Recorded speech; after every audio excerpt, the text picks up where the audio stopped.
Hello, everybody. Welcome back to Inside the Musical Mind. And I am excited to introduce to you the new band Dåzr, at least new to me, I should say that.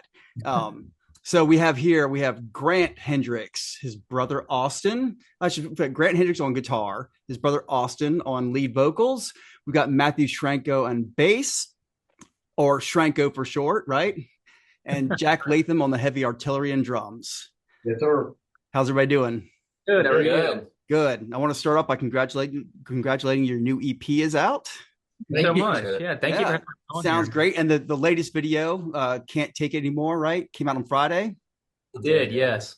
So I got a lot of questions for this. Like the videos, even the Hold the Line, all that kind of stuff, really well done. Like professionally shot. I mean, really looks good. Like who are you going through to get this stuff done? So, as far as videographers, we have we're friends with the guys in a band called 7 Year Witch out of Greenville, South Carolina, and we reached out to them and asked if they knew of any videographers in the area because those are a lot of times it's hard to find videographers that do freelance aside from doing a huge production with Right. massive budget type stuff. And they sent us a couple guys that we used, and they're both been phenomenal with the video quality and everything. And then as far as like the actual the videos and the shots and the directing of it, Austin has been directing this latest video. He pretty much did entirely on him. Great And job. even with Hold the Line and everything, he ran the lighting script and everything for the video. So Austin, for the newest video, did you have to set up all the candles yourself or No, yeah, that was a team effort. okay. But definitely a lot Gotcha. of back. Yeah. Now, are you guys based out of Greenville or just that's where the videographer's from?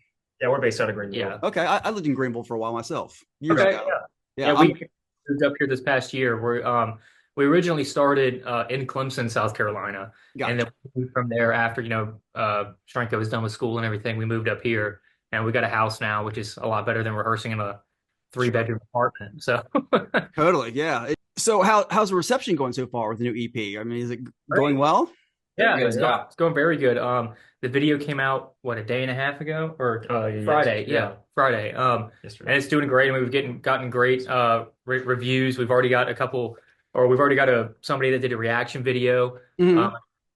which was awesome. And so we really appreciate that. And then we've been getting good views on it, and all the comments have been positive and everything. So it's doing really well. Great. Yeah. I mean, well, you did it right. I mean, the videos are all professionally shot. It looks good and the sound carries through. But the other thing about that is your EP.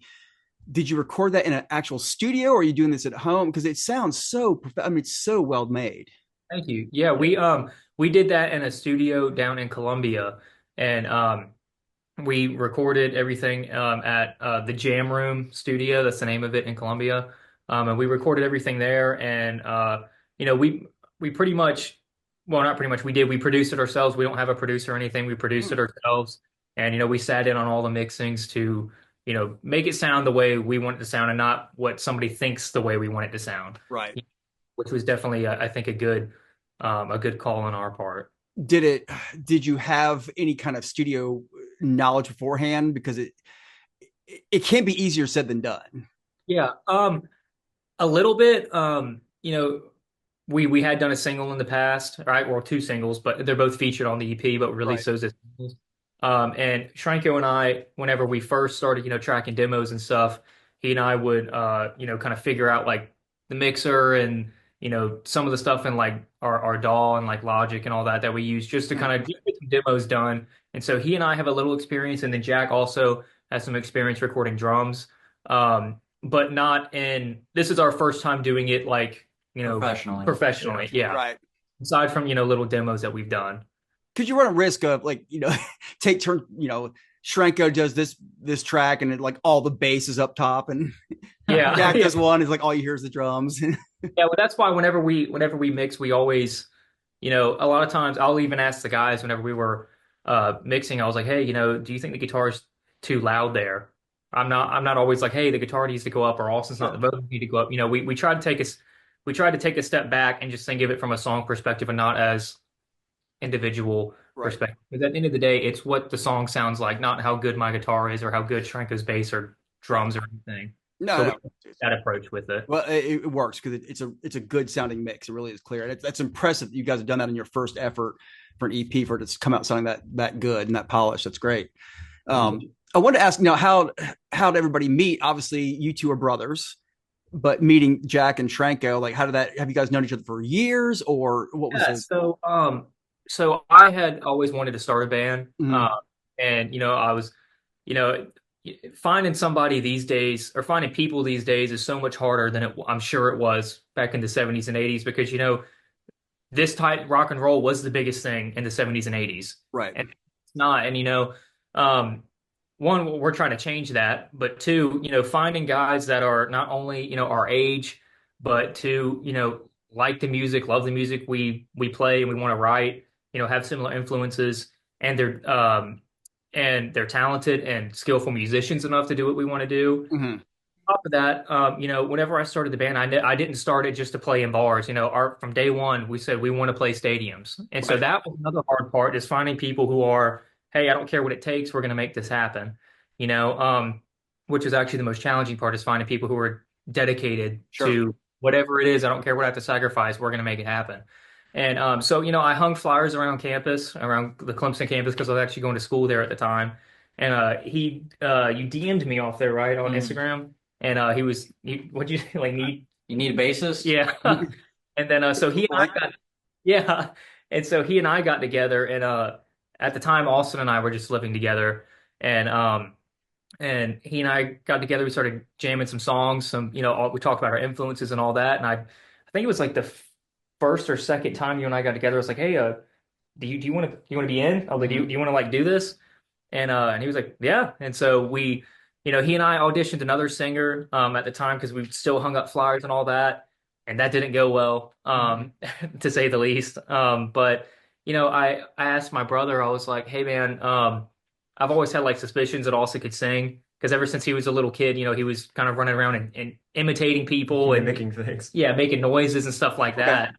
And he and I used to share a room whenever, all the way up until we were like what, 17? Till we moved out of the house. Yeah, so we moved out of the house. Yeah. And so I'd heard him, kind of sing along with songs and stuff. And he gave it a shot, and I had him sing like a little demo of Motley Crue song or something. Mm-hmm. Too young to fall in love. Yeah. And so, and I told him, I was like, hey man, let's just record this. I'll send it to Shranko. I won't tell him that it's you. So that way there's no bias on top, for one. And two, if he hears it and goes, no, this ain't it, then he won't know it's you. And, there's no fault, no harm. Clever. And so we recorded it, and I sent it to Shranko, and he texts me back, and he goes, I don't know, man. And I was like, at first I'm thinking, oh shit, like now I feel bad because I just made him do all this. And then he was like, well, I can't really hear him. And I was like, well, what do you mean? Like, because I could hear the vocals clearly. And he was like, well, he's singing with the track, so I can't really separate him from the actual track. And I was like, no, there's no vocals. There's no track, right? No. Or it's just him. And then Shranko was like, oh my God, like, and we kind of figured it out that way. And then he was like, who is it? And I was like, it's Austin. And then Jack and all of us met through a mutual buddy. He and I have a mutual friend, and I messaged him and asked him if he knew, of any drummers, and he sent me Jack. And then Jack ended up actually coming out to one of our shows whenever we were just using a fill-in drummer for a show. And then we met through there, and then we got together and jammed, and then we asked him if he wanted to be in after a gig. So Nice. that's how it all started. And the personalities all meshed so far and everything. Yeah, That's important. Yeah. It's 2 years now. So yeah. Well, good. That's cool. The one thing I want to ask you is, I've got some suspicions that who are your influences? And I want to ask you individually because I suspect your influences sound like they're the same as mine. I'm hearing, Van Halen, I'm hearing stuff like that. But let me know, starting with Grant, like who were some of your? Yeah. So for me, you had the first one, definitely Van Halen. I love Van Halen. Eddie's my biggest, personal influence as far as guitar work. But Van Halen, Aerosmith, Guns N' Roses, Ozzy, Zeppelin, Right. everything from back in those days is the stuff that, AC/DC. I used to grow up, my dad driving me to first grade listening to Back in Black, or whatever it may be. But yeah, those are my pretty much main, and Skid Row as well. I love Skid Row. Yeah. Yeah, I think yeah, I think me definitely Sebastian Bach from Skid Row. Yeah. Um, I just love his vocal tone and everything, just as a singer as a whole. Killer vocalist. Yeah, absolutely. And Steven Tyler from Aerosmith, as some of the screams. He's known for being Demon of Screaming. It's his nickname. Yeah. Um, and so him as a frontman also.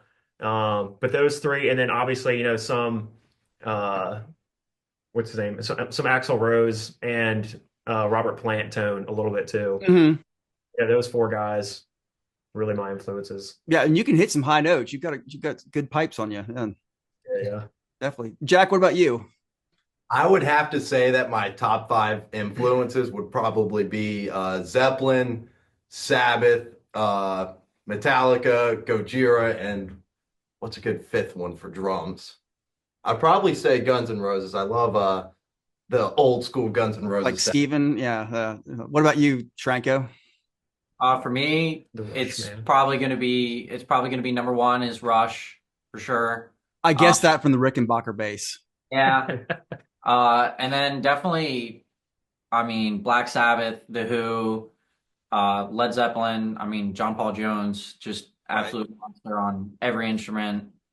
But also, lots of early Judas Priest and Rainbow. I Yeah. mean, and Deep Purple, early Yeah, Deep I Purple. forgot to mention Deep Purple. Just Yeah. those are like for both bass wise and just overall musicianship and Right. composition.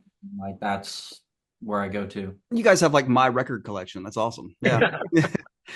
As far as like shows you're playing, and the EP just came out, and you played some shows. I saw you were in Atlanta recently. Yeah. How's it been booking shows for people starting a band stuff? Like you're getting out there, you're going to a town where you're not necessarily known, and at that point you had no music released. Is it difficult getting gigs booked, and are you fearful like we're gonna get to this place and literally nobody knows who we are? I mean, I know you've opened for on some shows, but So, I mean, of course, when you first start a band, we've been a band for about 3 years now. And so, people around know who we are. Mhm.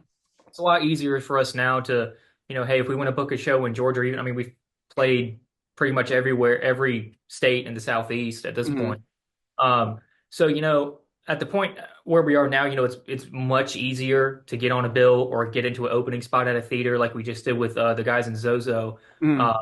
in Atlanta, which was great. And so, but starting out, you just got to kind of keep in mind you're going to have to play some sketchy places. When you Sure. first come out, it's just the way it is. And our attitude always has been, if we show up and people don't like us, whatever. You're not going to stop me just because I'm wearing flared pants and you're.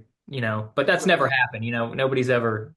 We've never actually played a show and nobody like us. So, which is That's good. Yeah.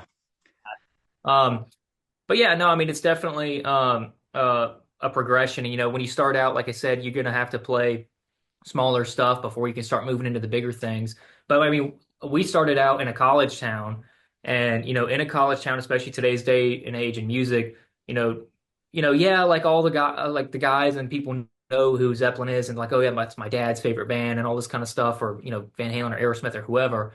But we started playing our very first gig downtown Clemson in the college scene was at this bar called Triple T's. And we were playing there the week that school started back up for the semester. And we were playing, and everybody from every bar emptied out and came over to us to see us, which Nice. was awesome because we didn't, we don't know any of these people, obviously. They just heard us because they actually had us playing outside for the first gig because they hadn't had their stage set up yet. But we played outside, and the whole downtown, I mean, all the bars except for the one we were playing in was empty, which was a great feeling. And I was like, Mhm. guys, this is the first one we're ever doing. I'm pretty sure we got something here. So yeah, so that was a good first run. Any big mishaps so far in shows, like a amp cutting out or mic's not working? So say that Mike's falling down. yeah, nothing crazy or anything, but we definitely take an old school approach. We don't use any tracks. There's no vocal tracks, no instrument tracks, nothing. Everything here we're playing in the moment. And on top of that, we use real gear. I don't use an amp modeler or a pedal board. I run a real head with tubes and two or more 4x12 cabinets. So of course, with that kind of stuff, you're gonna blow. Especially the way I run it, I kind of do the Van Halen thing. I just dime everything with Mhm. amp. So I'm gonna blow a fuse every now and then. But a couple times there've been some things have been my fault that it was just I wasn't paying attention, but nothing major. But that's why I always bring a backup head just in case. Sure, yeah, definitely. You said no pedal board. I mean, you have a pedal board, surely. Yeah, Like, yeah. I mean, no like no helixes and stuff right? like. Okay, I I use got yeah, and the stuff on my board. If all that blows, that's really not that big of a deal because I mean the only thing I really have on my board is like a small delay and a flanger, little stuff like that, but nothing like tone shaping, you know. right. So Yeah, those things like it might be important to you, but nobody in the audience would be like, he didn't hit the flanger on that part. yeah, You'll and the notice it and you'll be annoyed, but I yeah, was and the seeing context of the song you can't tell. If my amp cuts out, everybody can tell there's no Yeah. guitar, right. something. So that's only happened a couple times, but that's just the way it is when you run old school gear. Yeah, nothing's Right. been show stopping yet. Yeah, So very. Right. And he's got an SVT now, so we'll see how that Yeah. goes. Okay. Uh, Jack, when you go to clubs and stuff to play, do they usually have like a back line? Like, is there a house kit that you have to play on, or are you bringing your own kit? I typically bring my own kit, but sometimes they'll want me to play on their house kit, but Right. obviously I prefer to play on mine, but it Sounds better too. Yeah, Thank I've you. wondered about that. Like, you just have to play a different kit. It'd be like, Shrank up, just like, here, play this bass tonight. You'd be like, fuck, I don't want to play, like just hand you some strange instrument. Like, yeah, Sometimes when you're playing a show and everyone's doing like 30-minute sets and you get 15-minute changeovers, it's like it's hard to set up and break down that in that time. Yeah. So We try to avoid it at all costs with Yeah. drums because we like his drums. I mean, and on top of that, he's got a kit that I haven't seen any other bands really be using, even when they're playing, smaller clubs and stuff. Nobody's using double kick with a rack with racks and toms, all that stuff. It's normally just kick, snare, one tom, and you're good. right. And, we like because that's one of the things we like about Jack is the power and Yeah, some toms that he brings, and also visually, it looks way cooler when you're just surrounded by like a rack than I right, have a snare and a tom. Like that doesn't look cool, right. The So, old Alex Van Halen, we had the 4 bass drums. But yeah, yeah. I'm working on that one. there you go. I actually just met Alex Van Halen Oh, did you? a couple months ago. Yeah. So when you guys write a song, how does that work? Like, are you like stockpiling riffs, like the new one? Can't take anymore. Was that like that intro and acoustic? Was that something you had that worked out in advance and then work the song with it? Does it come as Yeah. one process or? I feel it can't take anymore. It's probably a little different process than normal, slightly different, because with that one, I did write the acoustic part, and then Austin heard it, and then it's not like I had the whole thing done, and then Austin just heard it, and then we were like, oh, that's cool. Right. We started with just the acoustic part, and so I just had the acoustic part, and Austin and I worked on it a little bit together on that acoustic part, and then I was like, well, let me see if I can come up with a chorus part because I was like, I don't think it should stay acoustic the whole time. And so then I came up with that, and then I got Shranko and I got together because Shrank. I guess to your question, a thing that we found out in our writing process is that generally, I write the riff and about 80% of the pieces, Mhm. or sometimes like with the song like Unsatisfied, I wrote all the pieces, and then Shranko and I get together and he helps me arrange them because he's good at the timing and hey, I think this part should be here. He's very good at arrangements and things. Right. And as well as Austin.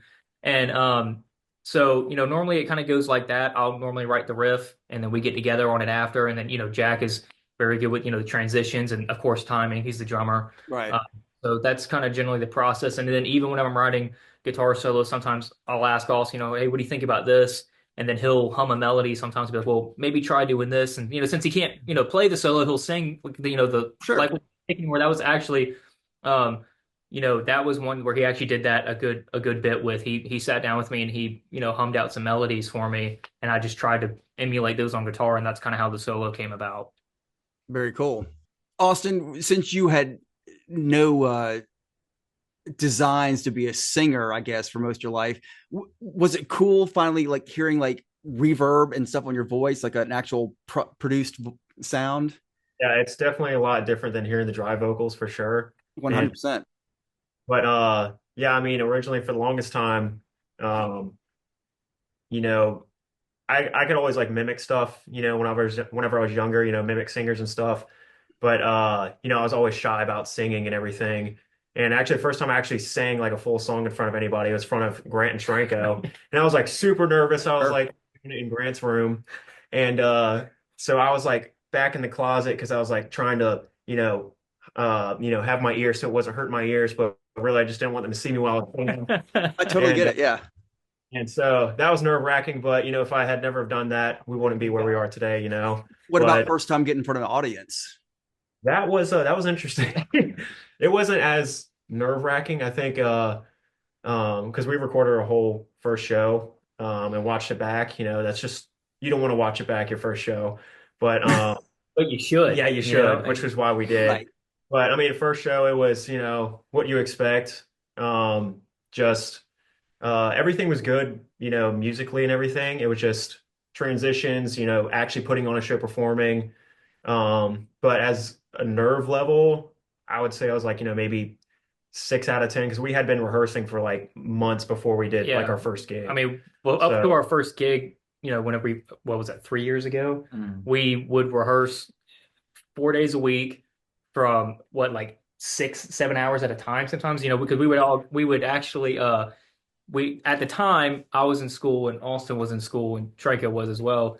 But that didn't work out. But we would get out of class, and then since we were at school, we would go to the music building, and Trico got access to the like rehearsal room, which technically we're not supposed to be in because we're not audio engineers.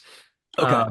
So we would go in there and we would rehearse, and we would go and just hope nobody's in the room. Turns out, we would always show up at like 10 p.m. because nobody's going to be there anyway. Right. So, rehearse from 10 p.m. to 3:30 in the morning, 4 days a week.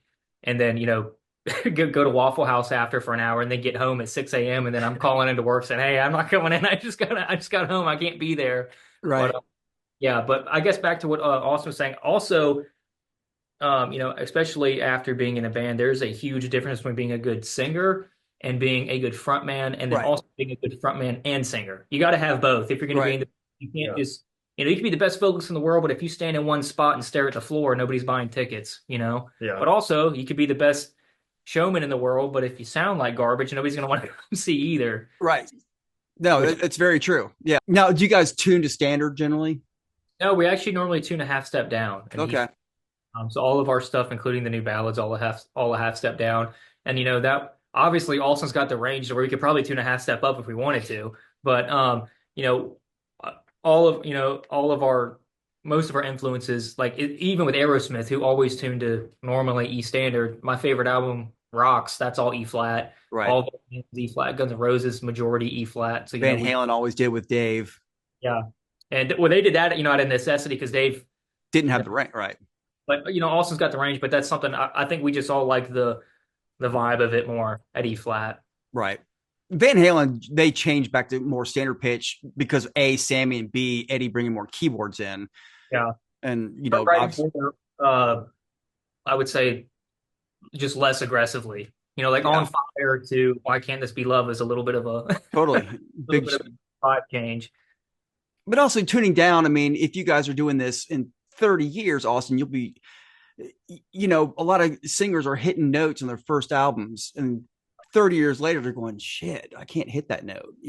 Some can, but Yeah, definitely have to keep up with the, health and everything and working out the voice and warming up properly and everything. Cause, I don't just go in and just, do it raw, don't warm up or anything. Cause obviously that would, wreck my vocal cords and everything. So there's definitely a process to warming up and then cooling down after a show. Whiskey and cigarettes. Yeah. Well, I want to make sure that everybody knows where the best places are, social media wise, that kind of thing, to follow you guys, keep up with the music, show dates, that kind of thing. Like, what are your most active sites? And I can throw the links up here on the screen too. And I guess kind of more day to day at Instagram at Dåzr.official.